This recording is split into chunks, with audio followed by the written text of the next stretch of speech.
we do have to talk about the Mariners superstar center fielder Julio Rodriguez, who is not off to the hottest start in the world, to say the least, and it has shown mightily in the first few handfuls of games of the year. Where do we want to start with this? Should I just start that entering Monday, you want some context, 10th worst hitter in baseball, Julio Rodriguez, to start the season. Negative .2 F-WAR. Only Mitch Garver on the team has been worse in terms of wins above replacement from Fangraphs. He struck out a third of his plate appearances so far. The hot start that the Mariners needed in April also correlated with Julio Rodriguez also, for the first time in his career, crushing the ball in April. But right now, out of all the Aprils he's had, this one looks like the worst one. It does.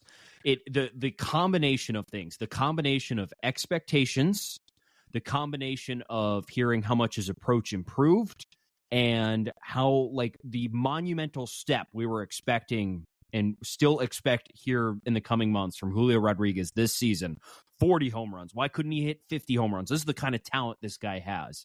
To have him come out and still struggle like this right out of the gate is a little disappointing. And then it all comes to an end on Sunday, where 2.5 weeks into the season, the Mariners have to give Julio a mental day off because he's been so bad. Normally that does not happen until you reach like June, and Julio's in a mid-season slump, and he's played 80 games in a row, and it's like, all right, time to breathe, man. But it took 2.5 weeks for Julio to get that mental day off, and the day ends with him getting picked off to end the game against the Cubs, and essentially wasted an entire mental day off because he came in the game and made the worst mistake possible. So you can't take time off then. So, man, you can't pick a thing that you could say, yeah, this has been good for Julio in the last 2.5 weeks, besides maybe his defense, but that's really kind of played a backseat to everything else. Where do we dive into this first? You just gave a good intro to it. There's numbers we can dive into here, but before we even do that, I feel like we should just start with, I hate to even throw this idea out there, but is it just the fact that we're going to have to accept he is going to be a slow starter in his career? Is this just going to be how it is? Is it going to be like the way Kyle Seager was, where Seager often started slow in April and then picked it up? Is this who Julio is? I get, maybe. He's got a lot of career left. If he rips off the next 10 Aprils after this and is amazing in April, no one's going to remember these Aprils. No one at all. So it's up to Julio to sort of change that narrative. But sure, yeah, we might just have to accept that. And then we might just have to accept that as long as he's playing here on the Mariners, and as long as the team is built to only go as far as Julio goes, we're going to have to just get used to slow starts, right? And it's easy to overreact in April, and it's easy to be down, and it's easy to say, man, this team just doesn't look very good. Flat out. It flat out doesn't. It's easy to make that observation when these are the only games we've had to watch so far this season. Is that something you can get used to? I don't think so. I mean, we sat here preseason and said this team was better than last year's team. And last year's team also stunk in April. Was right about in the same spot right now. But we're sitting here just as frustrated. We're not saying, oh, yeah, the town will take care of it. No, we're like, no, there is some issues right now. There's certainly some issues. And it's added on with the fact how important this year is, that it just doesn't feel like you can waste games like this. There are no wasting games, right? If the season ends with the Mariners missing the playoffs, I don't even want to even think of what that's going to be like, because it's not going to be pleasant, because there's a lot of things at stake this season. And it all boils back to the fact that this team can only do what Julio does. And if he's going to struggle in April and the team struggles in April, then good luck calming people down. Yeah, I mean, we don't have to dive into this too far, but you're right. If the Mariners really do miss the playoffs this year, we don't know what's going to happen with Jerry Dipoto and Scott Service. We don't know if we're going to see more players speak out. We're going to see in year 3 with the nucleus of this core and only made the playoffs once. There's going to be some dialogue, obviously, down the road if they really miss the playoffs again. But if we're going to focus here on Julio, because that's who this segment's about, he may just be a slow starter. He is very, very clearly pressing right now. I think he's trying. It's very clear that the offense is struggling. He's trying to will the team's way out of it, and he's probably trying to do too much. Like, is it fair to say he's probably pressing already? That's what it looks like. I mean, he's flailing out at a lot of pitches. Like, let's just talk about tonight. On Monday against the Reds.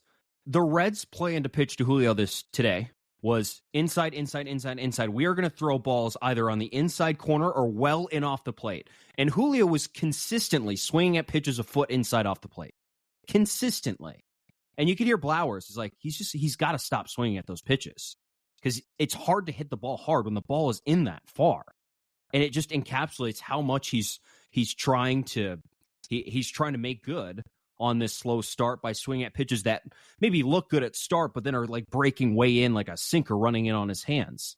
And it's over and over and over again. And we're waiting for the approach to sort of correct itself and for Julio to step up there and watch more of those pitches and the pitches in off the plate on his hands. Just let him go.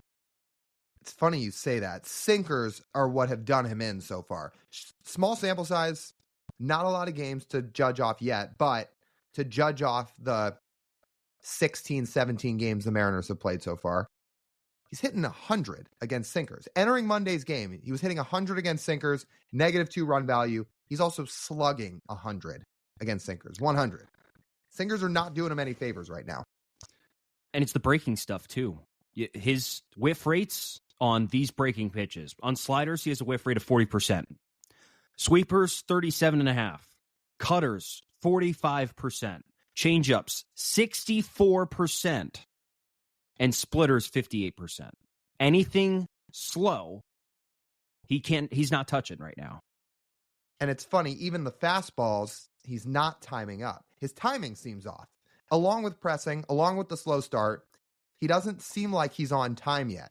We've seen a lot of balls to right field. That last at bat here on Monday, he actually got a cookie late in the game, and it was a fly out to right field. He was just a little bit behind it still. So even on those fastballs, he's still a little late. It's weird. He is +2 in run value against fastballs already, but he's not slugging at all against fastballs. His average is okay. It's 300 against heaters. No slug. So it could just be as simple as timing. It could be it. It could be as simple as that. But I'll say between this year and last year, like mechanically stuff looks different, but the approach, like the approach does not look drastically different in the small sample size. It can evolve as the season goes along. But use the Mike Trout, for example. He used to have a huge problem striking out too much and not walking enough early in his career. And as his career's gone along, his approach has gotten so good. So good. And that's what we hope with Julio, because that's the kind of player he is.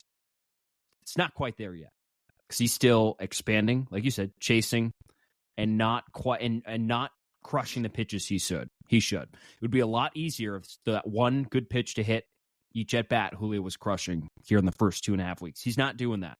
The sooner he does that, the sooner this offense can fix itself. It is going to be really hard, as well as Jorge Polanco swinging right now. It's going to be really hard for this offense to be good without him being good.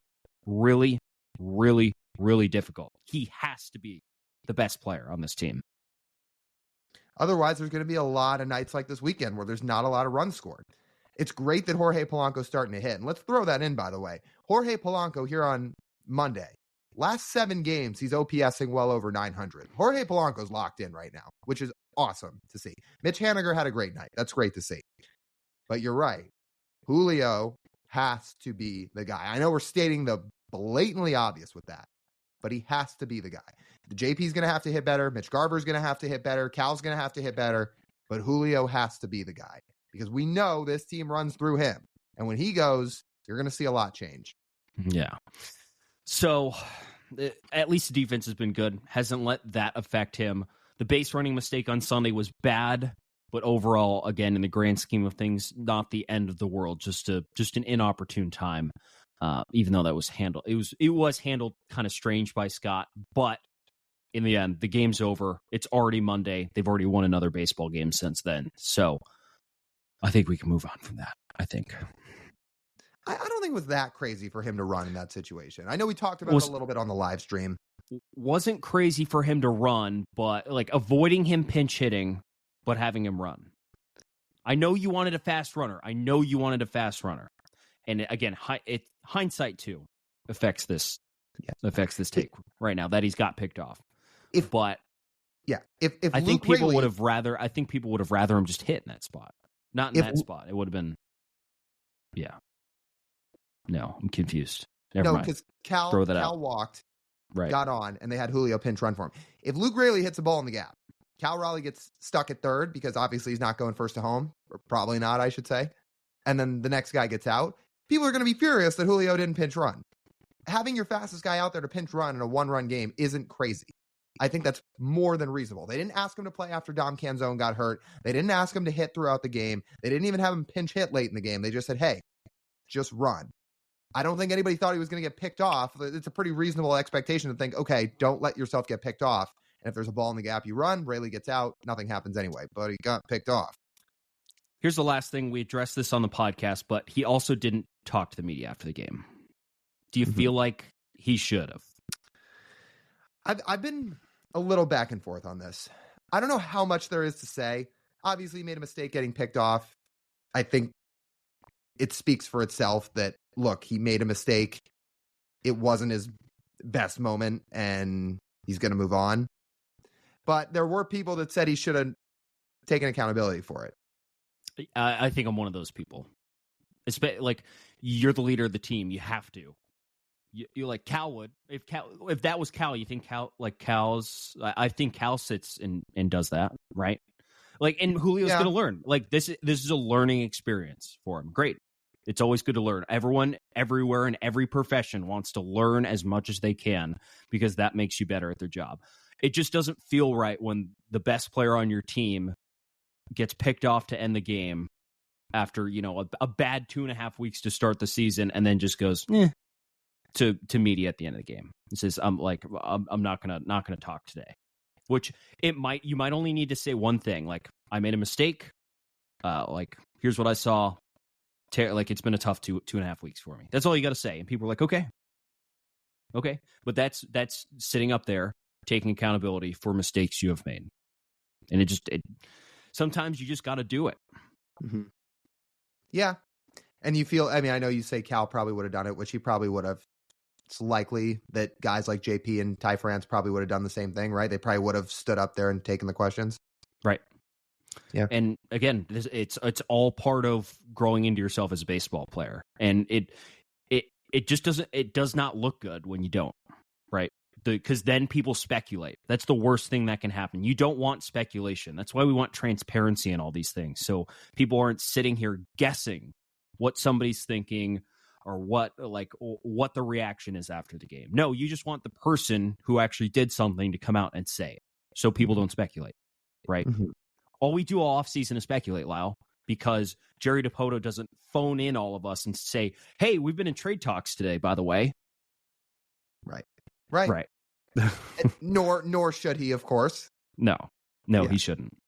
But that was an interesting way to sort of wrap up this pretty terrible 2.5 weeks for Julio. Hopefully, the next 2.5 weeks are significantly better for him. The Mariners really need it, and he really needs it as well.